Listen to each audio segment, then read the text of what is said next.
What is up, guys? It's the Sound Alchemist. Y aquí estoy con Gersh1 in another episode of For the Greater. This is a video series where we answer the questions left by you, the viewer. If you guys have a question for us, comment down below. Put question in front of your question because you get those questions first. I was trying to not be so monotone and actually give myself highs and lows, and it just hurt my throat. This question comes from, and we do this for fun.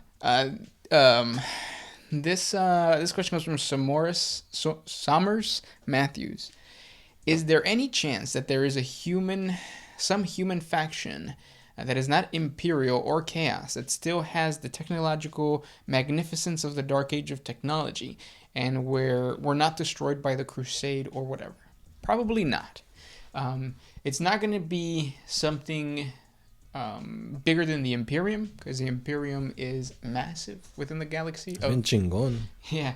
And also, if there probably is some non-Imperial human civilizations within the 41st millennium or 42nd millennium, but they're small. They're not going to be able to rival even an orc raiding fleet type of situation. Mm-hmm. Check out our 40 facts on the non-human or non-Imperial human civilizations, because there were 6 in the past that are really noteworthy. We created videos for them. And bless you. Thank you. Also, there have been rebellions where entire sectors have broken away from the Imperium, so then they become non-Imperial, but they still have the same technology as the Imperium. It's not like they because they break away from the Imperium, all of a sudden they know about AI or something like that. So no. It don't work like that, cuh. Speaking of not working like that, this one is by Clayton Sumter. I'm trying to create my own Space Marine chapter, and I was wondering, can I combine Gene Seeder from 2 Primarchs and blame it on the alcohol? Blame it on the cursed founding? Did he say that? No, that was me. Oh, yeah. So apparently you missed the awesome video that this guy did about, 2 weeks ago? Yep, 2 weeks now. Yeah, he told you exactly, step by step, how to create your own custom Space Marine chapter. Yeah, and if you want to do a chapter with 2 gene seeds, you said it yourself. You have the cursed founding to kind of base it off of, and that is the reason, that is the catalyst for having the 2 different gene seed organs or gene seeds within your chapter. What would be interesting is finding out what you choose, what 2 factions. Hopefully it's a loyalist and a traitor. That'd be badass. Ooh, which ones would you combine? I think I would do Vulcan, so Salamanders, and probably the Night Lords. Oh. Yeah, because that's good opposites, Mm-hmm. One's all about getting into close combat with a giant hammer, and the other one's jump packs and guerrilla warfare. What about you? I think I'd go with the Space Wolves, because they'd have the genetic deformity of being a wolfen, mm-hmm. and having that kind of counteract or maybe even bolstered with the psychic might of the Thousand Suns. That would be badass. And they're rivals. Yeah. So it's like a Brady Bunch type thing. Mm-hmm. Exactly like that. Yeah. Next question. This one is by Tommy Pham. Wait, I thought Gilliman died. No. Mm-mm. He got his throat slit by a poison blade, which would make sense. How many people do you know survive getting their throat slit by a poison blade? 2. Miguelito and his cousin. Right. Yeah. But we don't talk about them, because they're beyond Primarchs. So yeah, he would have died if he wasn't put in stasis. But Gilliman was put in stasis, and that's how he survived all these millennia. Mm-hmm. Oh, Bridget B too. She got her throat slit? Yeah. Damn. It's a fetish. Oh, okay. Next question comes from Timothy Armstrong. Who is your loyalist Primarch Chaos Space Marine rivals? You talking about Space Wolves, Thousand Suns? I can't read. It says, who is each loyalist Primarch Chaos Space Marine's rival? Yeah, the rivals. Yeah. So, we could start off with Lehman Russ, because that one's easy. Everybody. More specifically, Lehman Russ and Magnus, because they never liked each other. Yeah. And then you get Rogaldorn, Alfarius, because Alfarius might have been the one. You sure it wasn't Omegon? It might have been Omegon. I don't know. Could have been neither. And then who else? Vulcan? Did he have a rival? No, he's pretty cool with everybody. Like he just doesn't like Space Marine legions that treat humanity wrong. So I guess he wouldn't like Angron.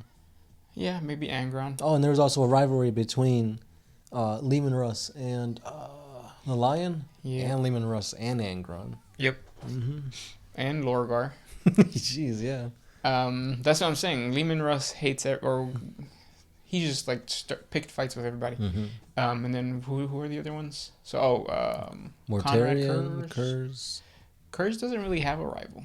I mean, he did like call Lorgar like a bitch, pretty much. Oh, and how did I forget about Rogaldorn and Perturabo? That's a big one. Did Gilliman have beef with anyone? Fulgrim? I think like Horus in a way. He had beef with Lehman Russ too. Yeah. But yeah. Maybe even the Lion. Who, Gilliman and the Lion? Because of the Codex Astartes. Yeah. Or Sanguinius. I don't know. What else? Sanguinius, who does he have beef with? Nobody. He's loved by all. It's a little too much. And then obviously the Iron Hands dude, Ferrus Manus and... What did we already say, Fulgrim? No, we didn't. Fulgrim and Ferrus Manus. Yeah, they... Well, they were like best friends, but you know how that ended. Yeah. Next question. This one is by Unappeasable Emo. If the Mechanicus are striving for knowledge in the new SDCs, why don't they just go through the SDCs they already have and put them under black technology? As they couldn't recreate or understand all of it, they could just lock it away. Wait, say that again? Like, what was this question? So he's saying if the Mechanicus are striving to get knowledge, how come they don't just go through all the STCs they already have and put them under black technology, since they can't recreate or understand it anyway?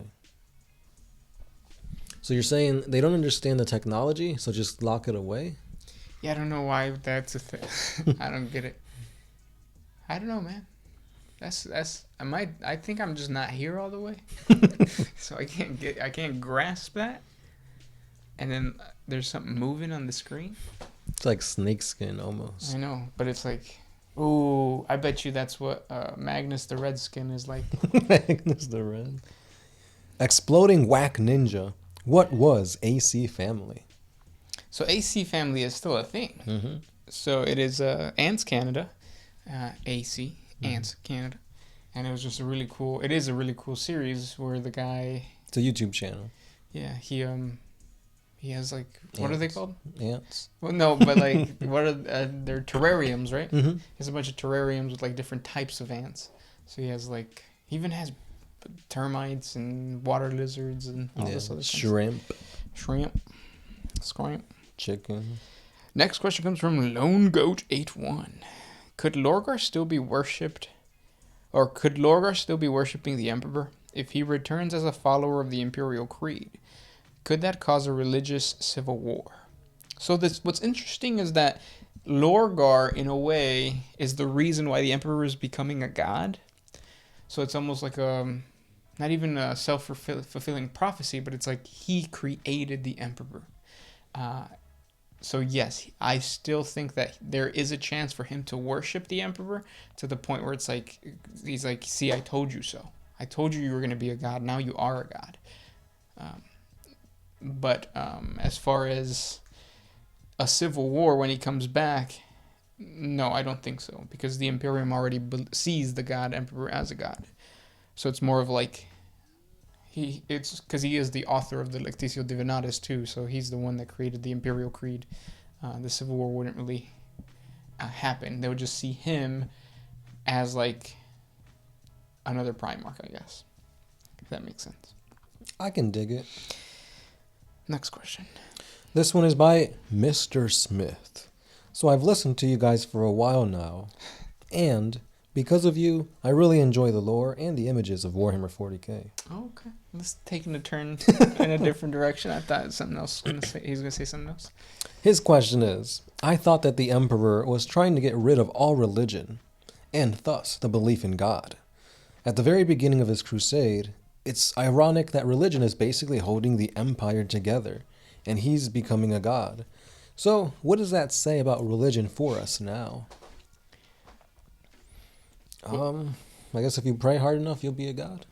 Well, I think what it shows is the Emperor's ignorance towards the warp and the actual powers of the warp. I think that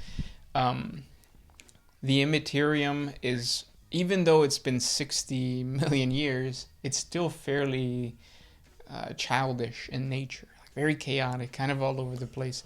Whereas by the Emperor becoming a god, he is taking control of the Immaterium and trying to form a realm of order, because that's his whole thing. He's going to become the chaos god of order. So I think what it shows is that the Emperor was naive in believing that because you don't understand something, you should just reject it, which is what he did by killing priests and destroying religion, and also by the edict of the Council of Nicaea. What was it called? Yeah, when they did away with psychers. Yeah. Mm-hmm. Okay. Yeah, that. And then he realized, oh yeah, I messed up. No, we need psychers. So then the Grey Knights and all that good stuff. Librarius. Mm-hmm. Chaplains were created, but they're still there. Mm-hmm. Because the whole thing about a chaplain was to like police that the chapters were not using psychic powers. Yeah. But now that you could have a librarian and a chaplain in the same area. Yep. It's all about knowing where you went wrong and how to fix it. Yep. And the Emperor is fixing it by becoming a god. By accident. Yeah. Next question comes from Devin Howe. Since orcs get bigger and stronger as they fight and win, how long does it take for Ghazghkull to become as big as the beast, or even bigger? We're about to find out in a couple weeks. I'm pretty sure that the beast that Games Workshop keeps Talking about is going to be Ghazghkull. Maybe it's going to be like a title. Like you have now earned the title of the beast. Mm-hmm. You're not necessarily the beast that was destroyed during the Eleanor Crusade, or no. It was afterwards, right? Right. Yeah. But yeah. And how long has Ghazghkull been alive for? Since the Second War of Armageddon, so quite a bit. It takes a long time. It's not like it happens overnight. Yeah. Like puberty. Yeah.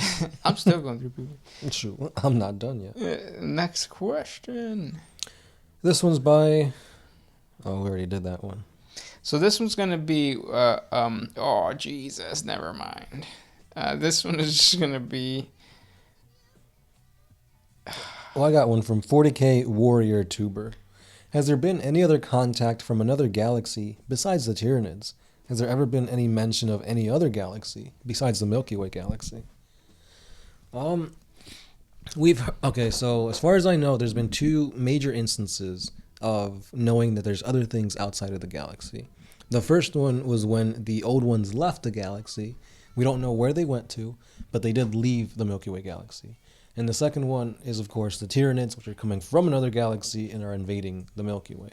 Yeah, and also the Silent King. The Silent King left, and he was like, wait, hold up, the Tyranids are coming. I need to warn my people. Mm-hmm.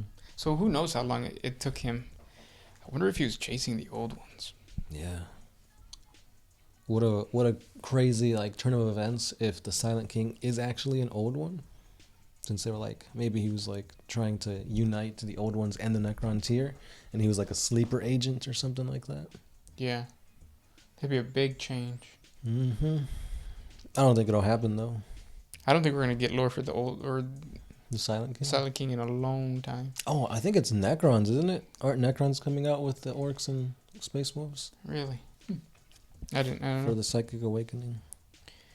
This question comes from Travis Becker. What is your hypothesis on Captain Titus Space Marine game? Eventual outcome, Black Shields, Grey Knights, Successor Chapter Master. Wait, is he asking? Yeah, so the Space Marine game for the PS3? Or was it? Yeah, it had to be the PS3.